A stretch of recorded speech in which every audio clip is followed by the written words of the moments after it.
Hello વિદ્યાર્થીઓ, કેમ છો? શ્રી સારસ્વત વિદ્યાલયની અંદર આપ સૌનું હાર્દિક સ્વાગત છે. હું છું કુલદીપ ટંડેલ અને આપણે ફિઝિક્સ સબ્જેક્ટનો અભ્યાસ કરી રહ્યા છીએ. તો ચેપ્ટર 2ની અંદર આગળ વધીએ તો નવો ટૉપિક જે આપણો છે એનું નામ છે સમસ્થિતિમાન પૃષ્ઠો. ટૉપિકનું નામ શું છે? સમસ્થિતિમાન પૃષ્ઠો. તો સૌપ્રથમ સમજીએ સમસ્થિતિમાન પૃષ્ઠ કોને કહેવાય. તો એના નામની અંદર એનો મિનિંગ છુપાયેલો છે. સમ એટલે સરખું, સ્થિતિમાન એટલે કે વિદ્યુત સ્થિતિમાન, પૃષ્ઠ એટલે કે સપાટી, એટલે કે એવી સપાટી અથવા તો એવું પૃષ્ઠ કે જે પૃષ્ઠ પરના બધા બિંદુઓએ સ્થિતિમાન કેવું હોય? સમાન હોય, એટલે કેવું હોય? સરખું હોય. એવા પૃષ્ઠને શું કહેવાય? સમસ્થિતિમાન પૃષ્ઠ. એટલે એની વ્યાખ્યા આપણે આ રીતે આપી શકીએ: સમસ્થિતિમાન પૃષ્ઠ એ એવું પૃષ્ઠ છે કે જે પૃષ્ઠ પરના બધા બિંદુઓએ સ્થિતિમાન સમાન હોય. કેવું હોય? સમાન હોય. હવે સમસ્થિતિમાન પૃષ્ઠ એ પૃષ્ઠનો આકાર કેવો હોઈ શકે એની ચર્ચા કરીએ. તો ધારો કે એક એકમ વિદ્યુતભાર લઈએ, એક બિંદુવત વિદ્યુતભાર લઈએ. તો બિંદુવત વિદ્યુતભાર અહીં છે, ક્યુ વિદ્યુતભાર. તો એના કારણે ઉદ્ભવતું સ્થિતિમાન શું આવશે? કે ક્યુ બાય આર. આ સૂત્ર એવું દર્શાવે છે કે વિદ્યુતભારથી સમાન આર અંતરે આવેલા બિંદુઓ લઈએ તો ત્યાં દરેક બિંદુએ સ્થિતિમાન કેવું હશે? સમાન હશે. એટલે કે બિંદુવત વિદ્યુતભાર માટે સમસ્થિતિમાન પૃષ્ઠ શું મળશે? તો તેના માટે આપણે શું કરવું પડશે? બિંદુવત વિદ્યુતભારથી સમાન અંતરે આવેલા બિંદુઓને સમાવતું એક પૃષ્ઠ દોરવું પડશે. તે પૃષ્ઠ કેવું આવશે? તો એ વિદ્યુતભારની આસપાસ એક આવો ગોળો મળશે, ગોળાકાર સપાટી મળશે, જેના કેન્દ્ર પર શું રહેલું હશે? વિદ્યુતભાર. તો એ ગોળા પરના, ધારો કે આ એક ગોળો છે, આ ગોળા પરના દરેક બિંદુઓ વિદ્યુતભારથી સમાન અંતરે હોવાથી તે બધા આગળ સ્થિતિમાન કેવું હશે? સમાન. તો સમાન સ્થિતિમાન ધરાવતા બિંદુઓમાંથી પસાર થતું આ જે ગોળાકાર પૃષ્ઠ મળ્યું એ શું હશે? સમસ્થિતિમાન પૃષ્ઠ. આવા ઘણા બધા ગોળાકાર પૃષ્ઠો મળશે જેના પર દરેક બિંદુએ સ્થિતિમાન કેવું હશે? સમાન હશે. એટલે કે બિંદુવત વિદ્યુતભાર માટે સમસ્થિતિમાન પૃષ્ઠ એ કેવું આવશે? ગોળાકાર આવશે. તો આ એક ટોપિક આપણે, એક પોઈન્ટ આપણે યાદ રાખવાનો છે કે બિંદુવત વિદ્યુતભાર માટે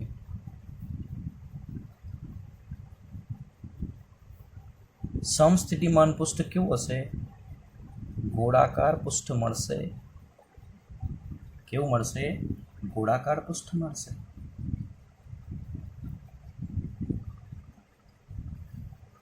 હવે ધારો કે આવા બે ધન વિદ્યુતભારો હોય તો એના કારણે પૃષ્ઠ કેવું મળશે? સમસ્થિતિમાન પૃષ્ઠ કેવા મળશે? તો એ આ પ્રકારના મળશે.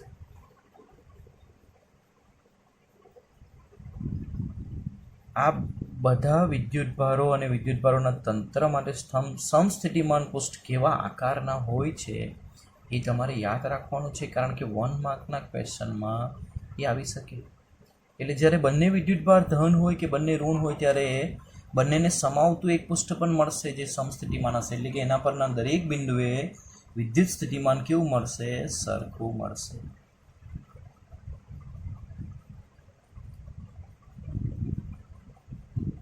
હવે ધારો કે કોઈ ડાયપોલ હોય. ડાયપોલ એટલે કે એક પ્લસ વિદ્યુતભાર, એક માઇનસ વિદ્યુતભાર. તો ડાયપોલ માટે સમસ્થિતિમાન પૃષ્ઠો કેવા હશે? તો કંઈક આ પ્રકારના હશે. બંનેની ફરતે આવા ગોળાકાર પૃષ્ઠો મળશે, પરંતુ બંનેને સમાવતું કોઈ પૃષ્ઠ મળશે નહીં. આ ખાસ ધ્યાન રાખવું. તો કોના માટે સમસ્થિતિમાન પૃષ્ઠ કેવા હોય એ આપણે સમજવાનું છે, બરાબર. તો આ કોના માટે દોરીએ આપણે? બે સમાન ધન વિદ્યુતભારો માટે. અને આ કોના માટે દોર્યા? તો ડાયપોલ માટે. કોના માટે દોર્યા? ડાયપોલ માટે. હવે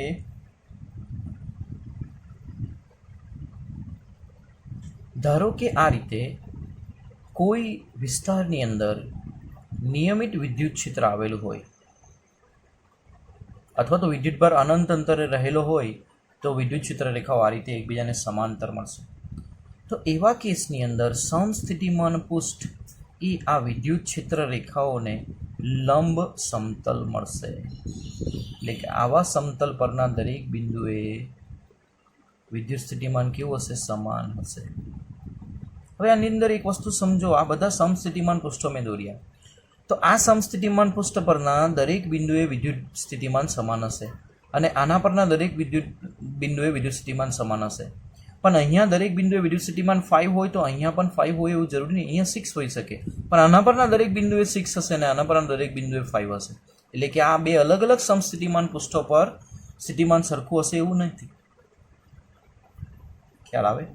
તો કોના માટે વિદ્યુત સ્થિતિમાન સમસ્થિતિમાન પૃષ્ઠો કેવા હશે એ આપણે યાદ રાખવાનું છે. તો આ કોના માટે દોર્યું આપણે? સમાન વિદ્યુત ક્ષેત્ર માટે સમસ્થિતિમાન પૃષ્ઠ. હવે તમે જોશો તો અહીં આગળ આ પ્લસ વિદ્યુતભાર હોય તો એના માટે વિદ્યુત ક્ષેત્ર રેખા એ બહાર જતી દિશામાં આ રીતે મળશે. તો આ સમસ્થિતિમાન પૃષ્ઠ જુઓ, વિદ્યુત ક્ષેત્ર રેખાને દરેક બિંદુએ કેવું છે? લંબ છે.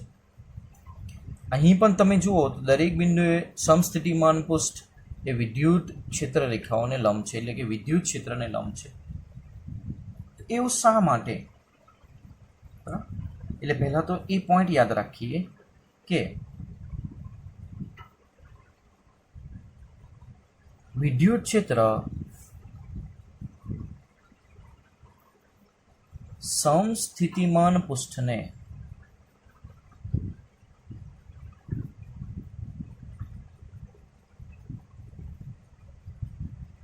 દરેક બિંદુએ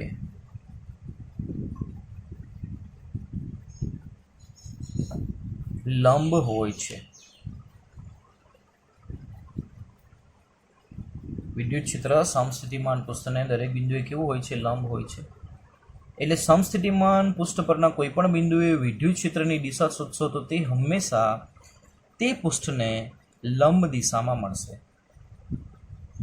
હવે એવું કેવી રીતે એ સમજીએ. તો સમસ્થિતિમાન પૃષ્ઠ પર ધારો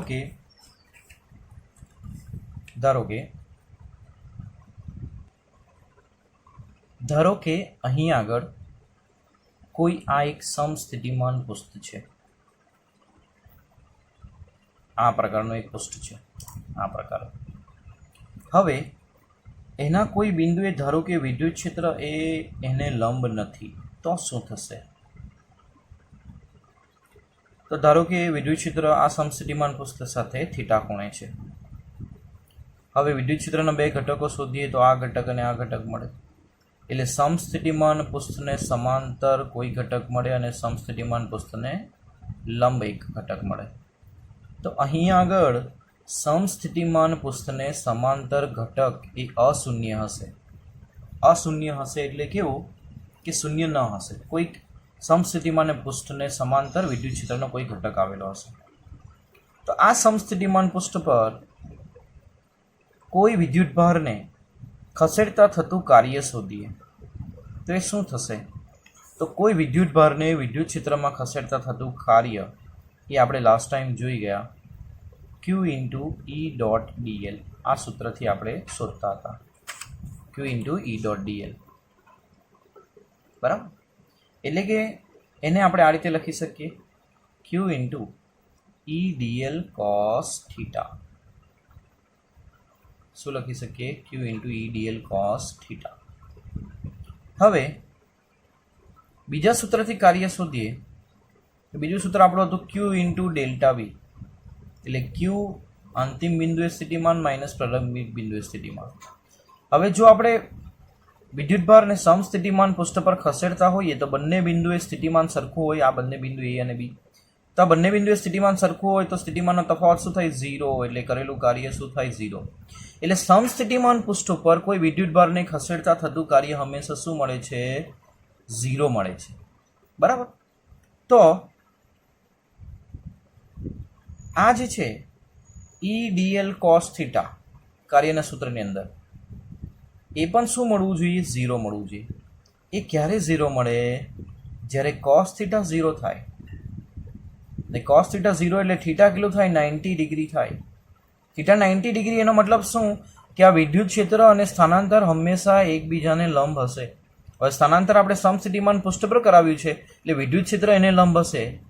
એનો મિનિંગ એ થયો કે વિદ્યુત ક્ષેત્ર હંમેશા એ સમસ્થિતિમાન પૃષ્ઠને લંબ જ હશે. ફરીથી સમજાવું. ધારો કે એવું ધારીએ કે આ સમસ્થિતિમાન પૃષ્ઠ છે એક આ પ્રકારનું, ત્યાં આગળ વિદ્યુત ક્ષેત્ર એ સમસ્થિતિમાન પૃષ્ઠને લંબ નથી, તો સમસ્થિતિમાન પૃષ્ઠને સમાંતર વિદ્યુત ક્ષેત્રનો કોઈ ઘટક મળશે. હવે સમસ્થિતિમાન પૃષ્ઠ ઉપર કોઈ વિદ્યુતભારને ખસેડતા થતું કાર્ય હંમેશા શૂન્ય થાય. કેમ? તો કે એના પરના દરેક બિંદુએ સ્થિતિમાન કેવું હોય? સમાન હોય. સ્થિતિમાન કેવું હોય? સમાન હોય. તેથી સ્થિતિમાનનો તફાવત શૂન્ય થાય એટલે ખસેડતા થતું કાર્ય પણ શું થાય? શૂન્ય થાય. પરંતુ જો આવો કોઈ અશૂન્ય ઘટક વિદ્યુત ક્ષેત્રનો આવેલો હોય તો થતું કાર્ય શૂન્ય ન થાય, કારણ કે ત્યારે સ્થાનાંતર અને વિદ્યુત ક્ષેત્ર વચ્ચેનો ખૂણો 0 ન હોય એટલે કાર્ય 0 ન મળે. પણ 0 ક્યારે મળે? જ્યારે આ થીટા 90 ડિગ્રી હોય. એટલે સ્થાનાંતર સમસ્થિતિમાન પૃષ્ઠ ઉપરનું સ્થાનાંતર એટલે કે સમસ્થિતિમાન પૃષ્ઠ અને વિદ્યુત ક્ષેત્ર બંને એકબીજાને લંબ હોય ત્યારે જ. ખ્યાલ આવે છે? એટલે આના ઉપરથી એક મુદ્દો નોંધીશું આપણે. જો વિદ્યુત ક્ષેત્ર સમસ્થિતિમાન પૃષ્ઠને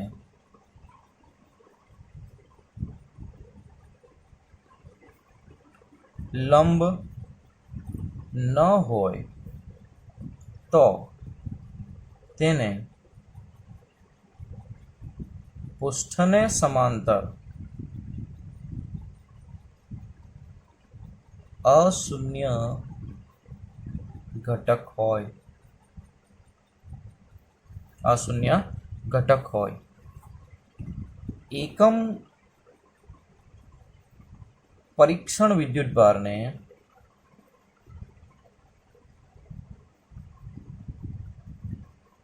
ક્ષેત્રના ઘટકની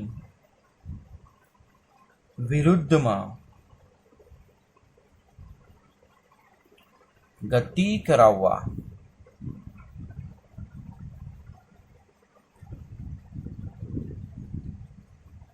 કાર્ય કરવું પડે. પરંતુ સમસ્થિતિમાન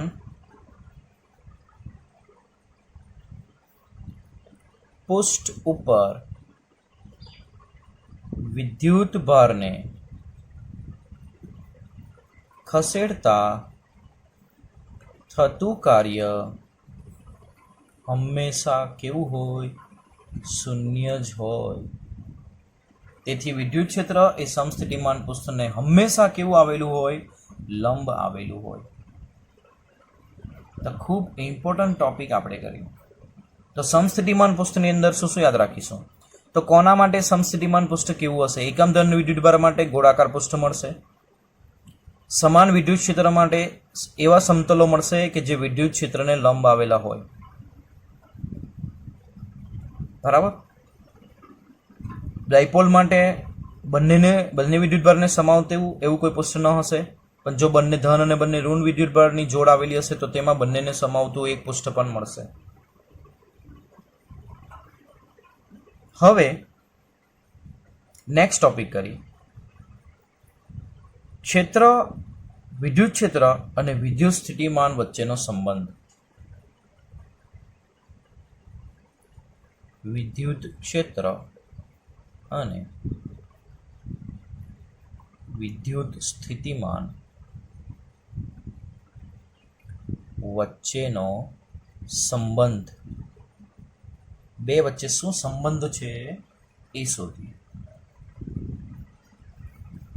તો એના માટે એકબીજાથી ખૂબ નજીક રહેલા બે સમસ્થિતિમાન પૃષ્ઠો વિચારીએ. ધારો કે આ એક સમસ્થિતિમાન પૃષ્ઠ છે, પૃષ્ઠ બી. આ બીજું સમસ્થિતિમાન પૃષ્ઠ છે, પૃષ્ઠ એ.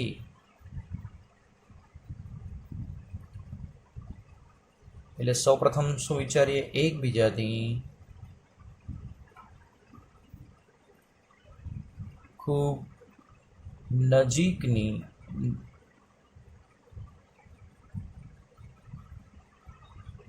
બે સમસ્થિતિમાન સપાટીઓ એ અને બી ધ્યાનમાં લો. હવે એ બંને પરના સ્થિતિમાન શું છે એ લખીએ. તો ધારો કે આ એ પરનું દરેક બિંદુનું સમસ્થિતિમાન પૃષ્ઠ છે, એટલે દરેક બિંદુએ સ્થિતિમાન સરખું હશે, જે કેટલું છે વી. અને અહીં આગળ સ્થિતિમાનનો ફેરફાર આ એ કરતાં ડેલ્ટા વી જેટલો છે. એટલે એ અને બી પરના સ્થિતિમાન ધારો કે ધારી લઈએ, જેમના પર સ્થિતિમાનના મૂલ્યો અનુક્રમે વી અને વી પ્લસ ડેલ્ટા વી છે.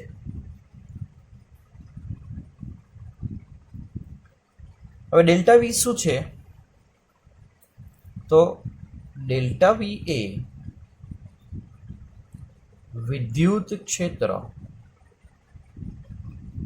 ઈની દિશામાંનો વિદ્યુત સ્થિતિમાનનો ફેરફાર છે. એટલે આ દિશામાં વિદ્યુત ક્ષેત્ર આવેલું છે એવું આપણે ધાર્યું છે,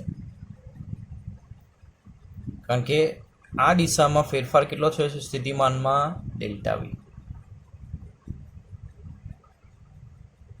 હવે બિંદુ એ પરનું એક બિંદુ બીની સપાટી ઉપર એક બિંદુ પી વિચારીએ,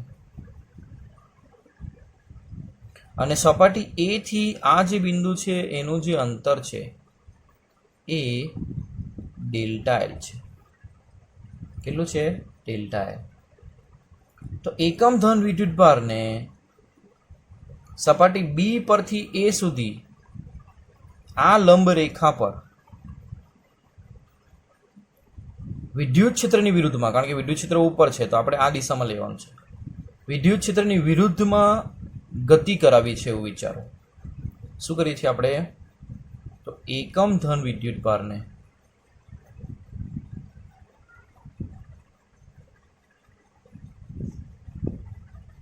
સપાટી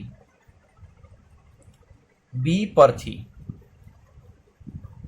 સપાટી એ સુધી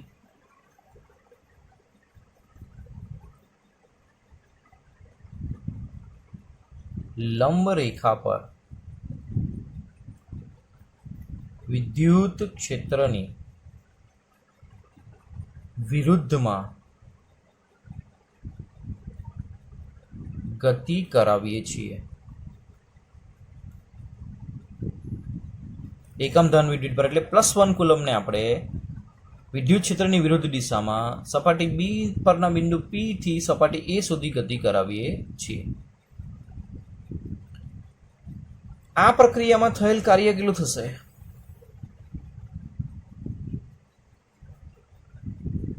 કરેલું કાર્ય કેટલું થશે? તો કાર્ય બરાબર શું થાય? ઈ ડોટ ડીએલ. કાર્ય બરાબર શું થાય?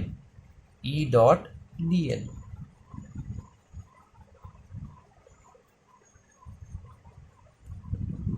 આ એને ખસેડતા થતું કાર્ય છે. હવે અહીં આગળ આ કાર્યનું ફક્ત મેં મૂલ્ય લખ્યું છે. કાર્યનું શું લખ્યું છે? મૂલ્ય લખ્યું છે. જો એને સદિશ રૂપે લખીએ તો શું લખવું પડશે? E.dl આ રીતે લખવું પડશે. હવે બે પરસ્પર વિરુદ્ધ દિશામાં છે. સ્થાનાંતર આપણે P થી અહીં સુધી કરીએ છીએ અને વિદ્યુત ક્ષેત્ર વિરુદ્ધ દિશામાં છે, તો બે વચ્ચેનો ખૂણો શું થશે? dl આ દિશામાં છે અને વિદ્યુત ક્ષેત્ર ઉપર તરફની દિશામાં, તો બે વચ્ચેનો ખૂણો કેટલો થશે? પાઈ થશે. આ એરો ભલે મેં આમ માર્યો છે પણ ખરેખર એને ક્યાંથી ક્યાં ખસેડીએ છીએ આપણે? P થી આ A સુધી. બે વચ્ચેનો ખૂણો વિદ્યુત ક્ષેત્ર ઉપરની દિશામાં, dl આ દિશામાં, તો બે વચ્ચેનો ખૂણો કેટલો થશે? પાઈ થશે. તો આ શું થશે? cos પાઈ શું થાય? -1 એટલે માઇનસ E.dl આવશે.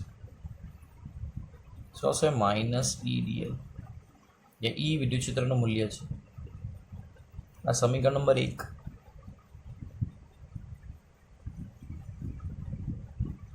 હવે કાર્યનું બીજું સૂત્ર પણ આવે.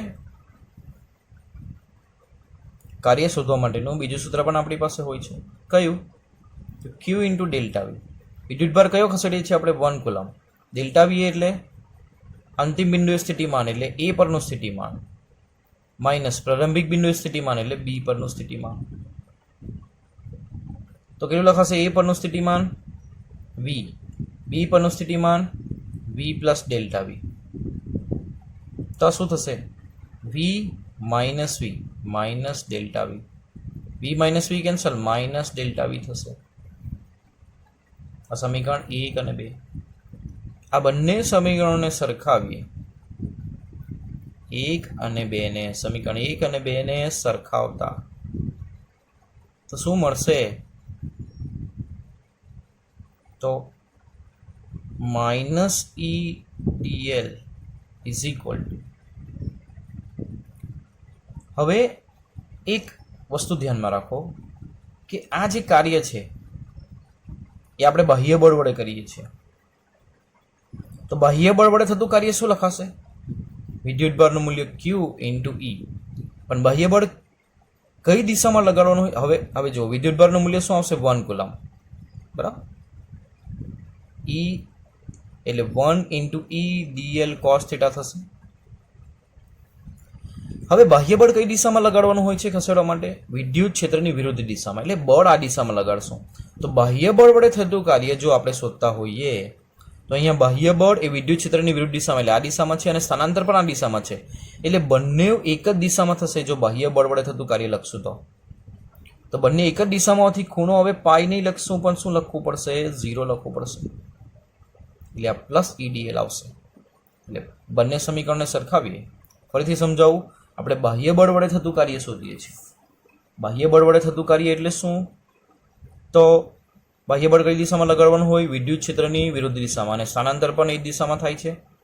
તો બંને વચ્ચેનો ખૂણો શું થશે? 0 થશે, બરાબર. અહીંયા તમે દિશા માટે જો બળનું મૂલ્ય QE લખતા હોય તો અહીંયા દિશા માટે તમે -QE લખી શકો, બરાબર. તો આ બંને સમીકરણને સરખાવીએ તો માઇનસ ડેલ્ટા વી થશે. તો આના ઉપરથી વિદ્યુત ક્ષેત્રનું મૂલ્ય કેટલું થશે? Minus delta V by delta L. આ થશે delta V by delta L. પરંતુ અહીં ખાસ એ યાદ રાખવાનું છે કે જેમ વિદ્યુત ક્ષેત્રની દિશામાં આગળ વધીએ તેમ તેમ વિદ્યુત સ્થિતિમાનમાં ઘટાડો થતો હોય છે હંમેશા. આ માઇનસ બતાવે કે જો વિદ્યુત ક્ષેત્રની દિશા, આ શું બતાવે? વિદ્યુત ક્ષેત્ર કેટલું મળ્યું? તો એકમ લંબાઈ દીઠ સ્થિતિમાનમાં થતા ફેરફાર જેટલું મળ્યું. એટલે વિદ્યુત ક્ષેત્ર કેવી રીતે મળશે? વિદ્યુત ક્ષેત્રને કેવી રીતે વ્યાખ્યાયિત કરી શકીએ? એકમ અંતર દીઠ સ્થિતિમાનનો તફાવત, એને કહેવાય વિદ્યુત ક્ષેત્ર. અને આ માઇનસ શું બતાવે કે વિદ્યુત ક્ષેત્ર કઈ દિશામાં હશે? તો સ્થિતિમાનના ઘટાડાની દિશામાં હશે. એટલે કે વિદ્યુત ક્ષેત્રની દિશામાં આગળ વધશું તો સ્થિતિમાનમાં ઘટાડો થશે. ઘટાડો થશે એટલે શું? અહીંયા સ્થિતિમાન V હોય તો આ દિશામાં આગળ વધીએ તો સ્થિતિમાન ઘટશે. એટલે કે આ જે ડેલ્ટા V નું મૂલ્ય લખ્યું છે એ ખરેખર ઋણ મળશે. એટલે અહીં ડેલ્ટા V ઋણ હશે. તો આ ડેલ્ટા V ને આપણે એના મૂલ્યના રૂપમાં લખવું હોય તો માઇનસ મૂલ્ય ડેલ્ટા V આ રીતે લખી શકીએ. તો આના પરથી વિદ્યુત ક્ષેત્રનું મૂલ્ય શું લખાશે? અહીં આગળ આ ડેલ્ટા વીની જગ્યા ઉપર એનું મૂલ્ય માઇનસ ડેલ્ટા વી મૂકીએ તો માઇનસ માઇનસ પ્લસ થઈ જશે, એટલે plus delta V by delta A. એટલે આના પરથી આપણે યાદ રાખવાનું છે કે વિદ્યુત ક્ષેત્ર કેટલું હશે, તો એકમ સ્થાનાંતર દીઠ અથવા તો એકમ અંતર દીઠ સ્થિતિમાનમાં થતો ફેરફાર, એકમ લંબાઈ દીઠ સ્થિતિમાનમાં થતો ફેરફાર એ વિદ્યુત ક્ષેત્રના મૂલ્ય જેટલો થશે. અને ઋણ બતાવે શું હશે, તો વિદ્યુત ક્ષેત્રની દિશામાં સ્થિતિમાનમાં ઘટાડો થશે. અથવા તો એને બીજી રીતે પણ લખી શકીએ. તો આ થિયરીની અંદર બે અગત્યના મુદ્દાઓ કયા છે એ નોંધી લઈએ. તો એ બે અગત્યના મુદ્દા આપણે આ રીતે લખી શકીએ. પહેલો મુદ્દો, જે દિશામાં સ્થિતિમાનનો ઘટાડો સૌથી વધારે ઝડપી હોય તે દિશામાં વિદ્યુત ક્ષેત્ર હોય છે.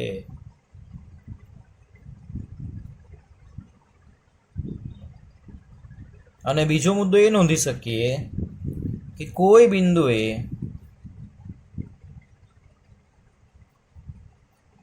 આ વિદ્યુત ક્ષેત્રનું મૂલ્ય એટલે કે વિદ્યુત ક્ષેત્રનું માન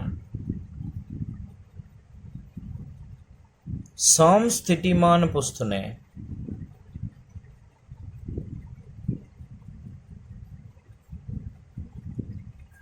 લંબ દિશામાં એકમ સ્થાનાંતર દીઠ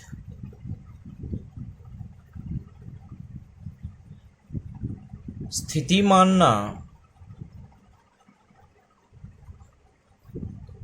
ફેરફારના માન જેટલું હોય છે.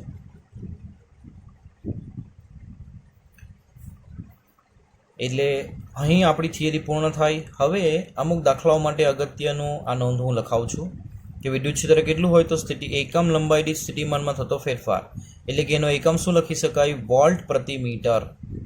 સ્થિતિમાનનો ફેરફાર વોલ્ટ, સ્થાનાંતર મીટર. બીજું, વિદ્યુત ક્ષેત્રની દિશામાં